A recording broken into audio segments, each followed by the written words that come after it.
Oregon has always been a place for innovators, for pioneers of industry,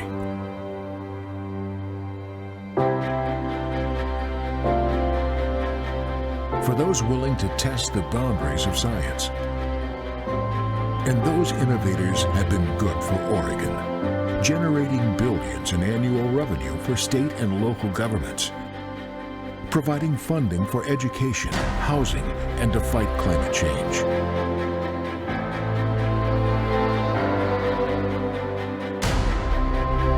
Today, Oregon has an opportunity to shepherd in a new generation of innovators. You can find them waiting, learning, preparing. With our help, those innovators are ready to push Oregon to new heights of science and human achievement, to break barriers, and continue in a tradition of making life better for all Oregonians.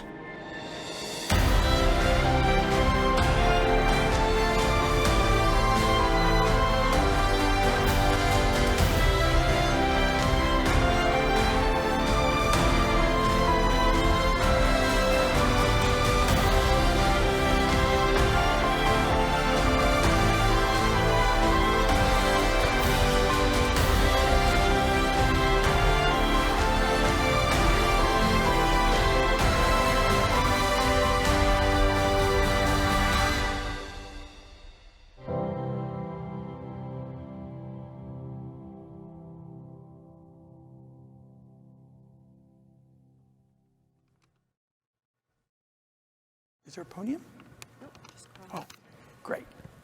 Well, thank you all. I'm a recidivist because I'm coming back for a second time, but I really appreciate the honor to be able to do this before we dash off to DC. I'm going to be introducing Pat Gelsinger, and he, of course, is the Chief Executive Officer of Intel, serves on the board of directors. But because I'm on the Intelligence Committee, I get a chance to really get a lot of secret information, a lot of things people don't really know. And this is not exactly classified, but I think Oregon should know that Pat was an early adopter and actually wrote the rules of the effort for net neutrality. Net neutrality, a hugely important issue for Oregon small businesses, because after you pay your internet access fee, you get to go where you want, when you want. Pat Gelsinger, one of the founders of net neutrality. I introduced the first bill in the Senate for net neutrality, but how about a big round for Pat Gelsinger starting the internet in the right direction with net neutrality?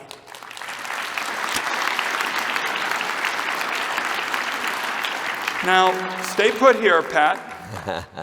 We also know that he returned to Intel earlier this year after spending 30 years of his career after starting the company in '79.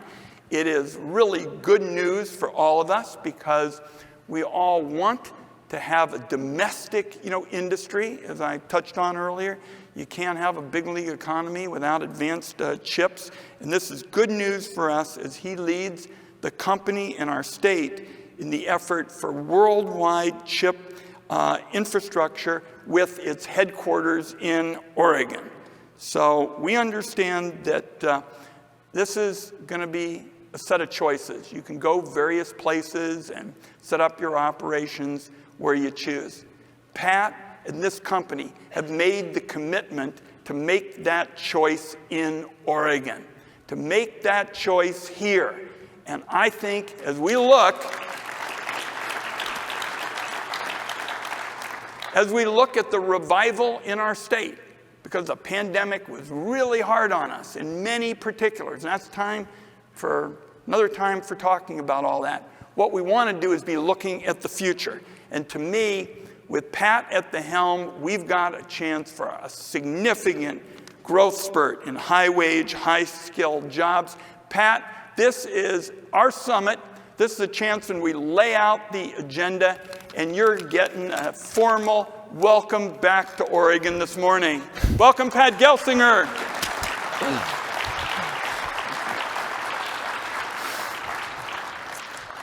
Thank you so much, Senator, and it truly is a pleasure to be back home in Oregon. But I'll tell you a little bit more about that in a second. This is a tremendous opportunity for our nation, the state, and this area in Oregon. And it's my honor to be the first Oregon Business Plan Summit as the Intel CEO. And it is a thrill to be back home here. I spent much of my career right here in Oregon, and in February of this year, I was given my dream job to become the CEO of Intel, something I had only dreamed about decades earlier. And then after a period of vacation, as I call it, 11 years outside of the company, I was asked for this opportunity, this great thrill to be the CEO again. And Intel is the company that puts silicon into Silicon Valley, the Silicon Forest. We're the company that created the microprocessor. And in fact, the 4004, that little chip that you see on the screen there, began it all. The first microprocessor, the dawn of the computing era that we all get to participate in today. And from those early 4K byte operations to now my grandkids can explore the moon landing from the comfort of their own pocket.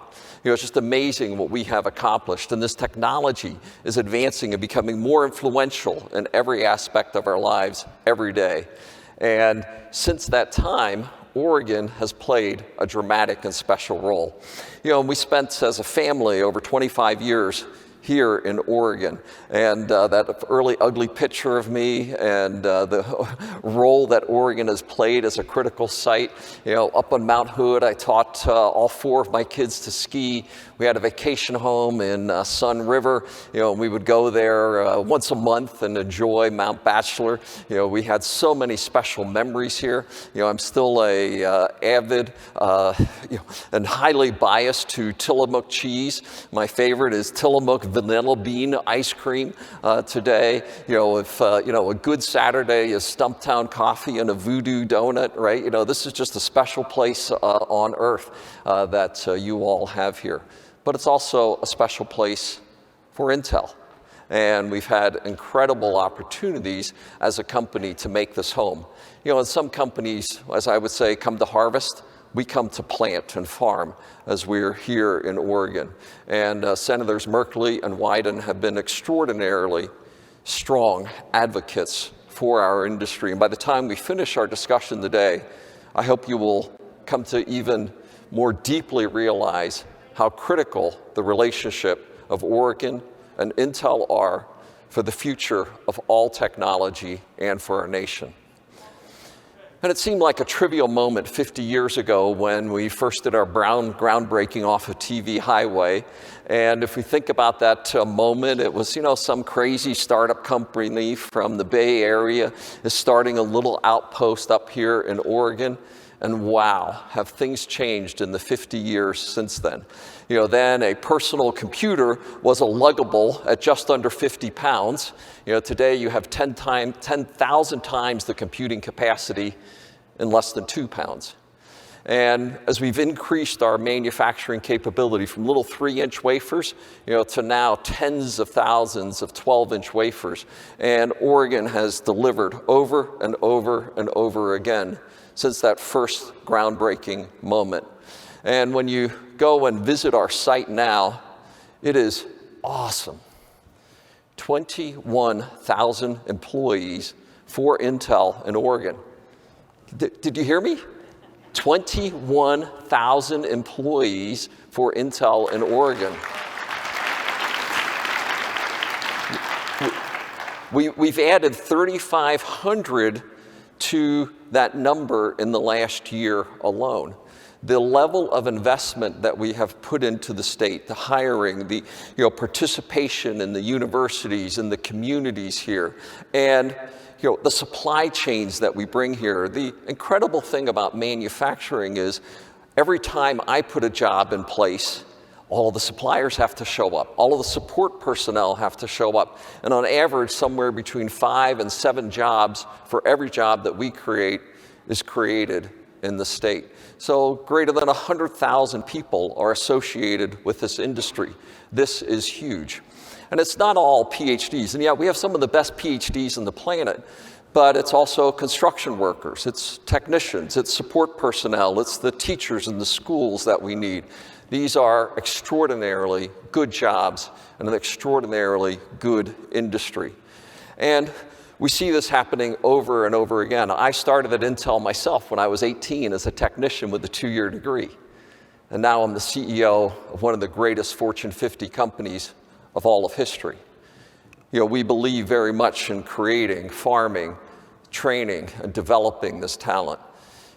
And the businesses that we bring here, it becomes a hub of technology where Googles and NTTs and ASML and Applied Materials, they all have to gravitate around and support and participate with us. And we're not done yet. In fact, our Mod 3, the next major manufacturing location, will be opening early next year, will be yet again another expansion of our manufacturing and our jobs here in the state. More jobs, better wages, increased revenues, all of that happening here in Oregon. Intel, Oregon, intrinsically linked together for our future, the partnership that we're creating. And it truly is a thrilling opportunity to be here. And if you haven't had the opportunity to go out by our site there in Hillsborough, I just say you need to take a trip, right? But expect to spend a while. It is a massive site. It's amazing what $50 billion buys these days. And we're doing some of the most advanced manufacturing that's done everywhere, anywhere in the world. This is the place that is making Moore's Law true, past, present, and future. At a conference we held a couple of months ago, our innovation conference, I boldly declared that Moore's Law is alive and well for the next decade or beyond. Today, our highest end chip is 100 billion transistors on one system on a package component that fits in the palm of your hand. 100 billion. I thought I was pretty cool when I was designing the 8486. It was 1.2 million.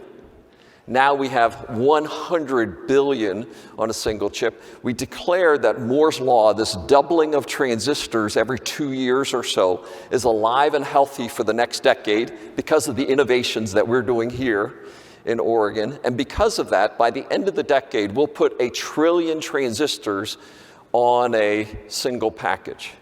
And as I like to say, we're not done until the periodic table is exhausted.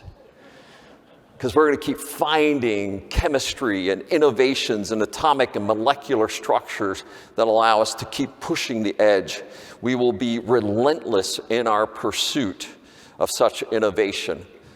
And that is done right here in Oregon. Let's take a look. I just mentioned the 4004, and a year later, the famous 8008 came out.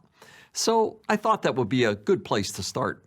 Because while it was neat to look forward and think about what my grandkids will grow up with, it is also amazing to think about how far we have come. Intel started out fabricating these small polysilicon transistors. Well, they felt small at the time, and then we made them even smaller. This is when I joined Intel, by the way. Here was the basis of the computer revolution. The insatiable demand for computing performance drove us harder. Us includes me and my first design team here. We changed laser sources so we could print with even shorter wavelengths of light, metal interconnects with higher mobility, adding more and more layers on top, innovating with new material science, strained silicon, high-K dielectrics, and replacement with metal gates. And then we introduced the FinFET. By this point, the classic gate length node naming was broken. There was no single structure that measured that length anymore. As we refined the FinFET design, node numbering became even less relevant, less meaningful. Performance now comes from more than just transistor dimensions. Yes, we are printing them even smaller, but it also comes from different types of transistors optimized for different types of needs and put together in architectures that are tailored for software workload needs. This picture, and you don't have to be a semiconductor engineer to represent that in the width of your hair now, we're putting 100,000 transistors. It's just amazing the scale of the things that we're innovating right here in Oregon. And if you think about these innovations, are they becoming more or less important to your future? And I call it the 4 superpowers of today. First, ubiquitous compute. And this idea of the 4004 is now compute is in everything. It's your autonomous vehicle, it's your personal computer, it's your Zoom, but it's also your light switch. Computing is penetrating everything. Secondly, we have this scalable cloud-to-edge infrastructure. You can now have the largest supercomputer working at your behalf, or with edge computing, high bandwidth, low latency infrastructure supporting your smart city. Pervasive connectivity. Today we have approximately 60% of humanity is connected persistently to the internet. By 2030, that will be 90% of humanity. And it's not just that we're connecting people, we're now connecting everything. And with AI, we have the opportunity to bring intelligence. With all that data and all that computing, we can make sense of it all. And these 4 are powerful each in their own right, but together they're making each other faster. And the result is every aspect of human existence is becoming more digital. These superpowers will be driving that even more so into every aspect of how we live, how we work, how we learn, how we teach, how we care for each other. Our entire world is becoming digital, and everything digital runs on semiconductors. This is that important to the future of all aspects of our economy and our national security. As I say, God decided where the oil reserves are. We get to decide where the fabs are built. And for the next several decades, the fabs are more important than where the oil reserves are. Let's put them where we want them. And if we think about just one example industry in this, the automotive industry, and with the semiconductor shortages over the last 2 years, everybody knows that automobile lines, you now have $30,000 cars sitting there waiting for $2 chips.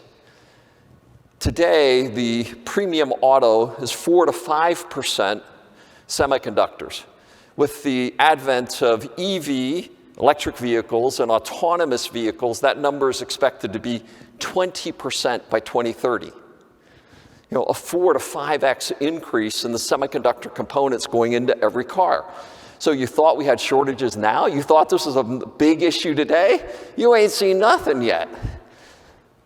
It's that important to every industry and every aspect of humanity. Now, the global chip shortage has affected everything. If you think about it, today there's only 3 companies on the planet that can do what we do. And about 20 years ago, that number was 25. There was a lot of diversity in the industry. But today, Samsung in Korea, TSMC in Taiwan, Intel in the United States are capable of these most advanced R&D and manufacturing. Why? The R&D is extraordinary. We spend billions of dollars per year in R&D, and the manufacturing costs. When we first did our first fab in Aloha here, right? 40 some years ago, when we first did that one, it cost us a whopping $7 million to build the fab. Today, a new fab costs $10 billion, and today I have 5 fabs under construction as of this moment. It's just incredible the capital capacity. So of this industry, we've seen this rapid consolidation, and we believe deeply in the design and manufacturing. And Intel brings to the table software skills, silicon and platform, process and packaging technologies with at-scale manufacturing. That's what this is all about. Are we going to be able to have the integrity of our supply chains? And as I say, we need to have more globally balanced and resilient supply chains. These innovations are affecting every aspect of your home, of your education, of your healthcare. And we want them where we have integrity of supply and a balanced supply chain. And this is why, to us, this is such a critical aspect for Intel and for Oregon. We're the only remaining leader in this industry on American soil. We've seen over the last 30 years ago, the United States was manufacturing 37% of the world's supply of semiconductors. Today, that number has declined to 12%. Europe, 30 years ago, was manufacturing 44%. Today, that number has declined to 9%. This industry has moved largely to Asia. And we've seen that acutely in the semiconductor shortage period, where we're dependent on very fragile, concentrated supply chains in Asia. Is that how we want it to look in the future? And that's the question, and why I'm so excited about what Senator Merkel and Senator Wyden were discussing, because we want to keep the United States at the center and forefront of this industry, which means we continue to have Oregon be at the center and forefront of this industry.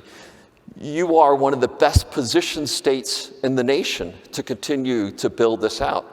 The domestic semiconductor capacity of the state is clearly a driving force in the nation, and it is the crown jewel of Intel's and the nation's leading R&D capabilities anywhere in the world.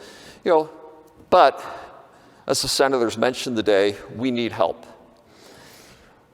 Why did the industry move to Asia so acutely over the last 30 years? And did Oregon ever take a vote that said, we want to get rid of the semiconductor industry? Did you take that vote? Did I miss it? We never said we don't want this industry. What happened was the Asian countries of Taiwan, Korea, and China said they did want it. And they invested enormously to bring that industry to Asia. And now what sits before Congress is, are we going to level the playing field? Do we want to bring this industry at scale back onto American soil? And I am so grateful for Senator Wyden's leadership in this regard, facilitating what's called the CHIPS Act, driving the FABS Act, this U.S. competitive infrastructure legislation that sits before Congress today is essential. We are wasting time in rebalancing the world's supply chain. And Oregon, you have more at stake in this discussion than any other state in the nation. I ask you, I implore you, I beg of you to be driving your legislation to get the CHIPS Act funded as quickly as possible. This is that important, not only to the state, but to our nation. This helps ensure that America maintains its position of leadership. And we're committed to do our part. We are hugely invested in the state. As I say, when you go visit that, could you imagine ever moving our fabs out of the state? $50 billion invested and more pouring in? Never, right? We are so committed. We believe so deeply in the skilling, right? The social programs, the educational programs. And since this trivial little announcement in 1974, a lot of things have changed. But the list of attributes that are needed for semiconductor leadership haven't. We need a great state environment, great quality of living for our employees, leadership, technology, university capabilities, a community that is thrilled to be building and partnering with us. And there is no state in America that has more to lose or more to gain in this fight than the state of Oregon. So, as the CEO of Intel, I can tell you we're committed. We are committed to aggressively lead the rebuilding of the semiconductor industry of America. We've put our chips on the table, pun intended.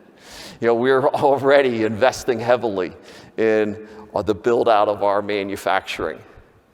And I would just say to Oregon, are you as well? Are you as committed in this as we are? And I do want to say thank you to the Oregon Leadership Summit, for the Oregon Business Council, for the efforts that you have put to invite me to be here. I didn't realize that it had been over a decade since the Intel CEO was in the state and had an opportunity in a public setting like this. Well, that was long overdue. You'll be seeing a lot more of me.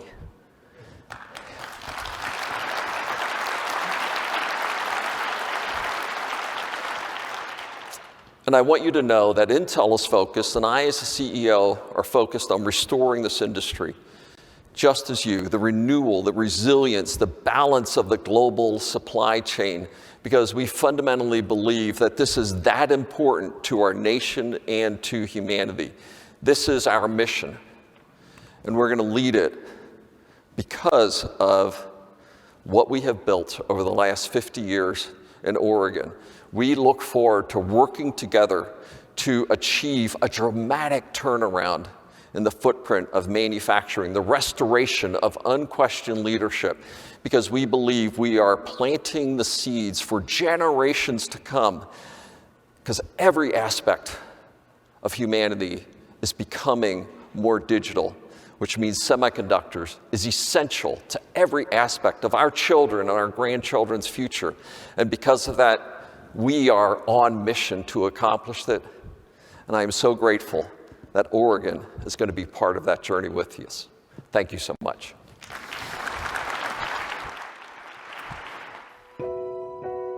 Mass timber is unique in that it uses historically low-value timber to create really high-value products. We have been really the forefront of the mass timber innovations in the United States, here in Oregon, with manufacturing, with design, with architecture, with construction. The vision for the future is about bringing a broad coalition together to create an advanced manufacturing site for wood products here in Oregon, beginning here on site with prototyping of mass timber housing manufacturing, which would happen likely right over here in this facility. What we'd love to do here on the T2 site is prototype these modules in a way that can actually put housing in the community at the same time.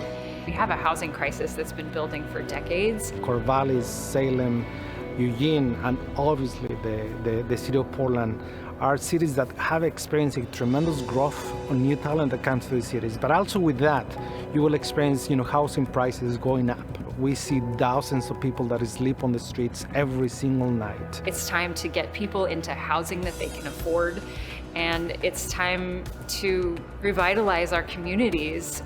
This product is going to open that door, and it's going to fill that gap, providing housing that is deployable almost immediately for families that need it the most. To help alleviate some of the pressure we're seeing on housing markets and a shortage of housing in the region. And we're really, really excited to partner with the port as well as other players to bring this enterprise to life. And the reason that it's so perfect here is because we're in an urban location, we're at a nexus of a lot of these amazing industries. We can really take advantage of all of the industries along the I-5 corridor and build a very regional supply chain that utilizes economies throughout the state and throughout the region. Our hope is that we're also going to connect to the federal government effort around Build Back Better, and the idea that coming out of the pandemic and this economic dislocation, we'll use federal investment to create new opportunities for people to get these high-paying jobs, and also to focus on issues like equity and advanced workforce development.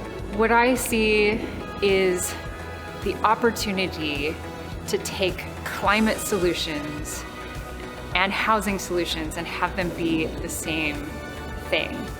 So we can all work together to create a product that is actually healing our climate, at the same time get people into housing and make our communities more beautiful. So it is a win-win situation for absolutely everyone.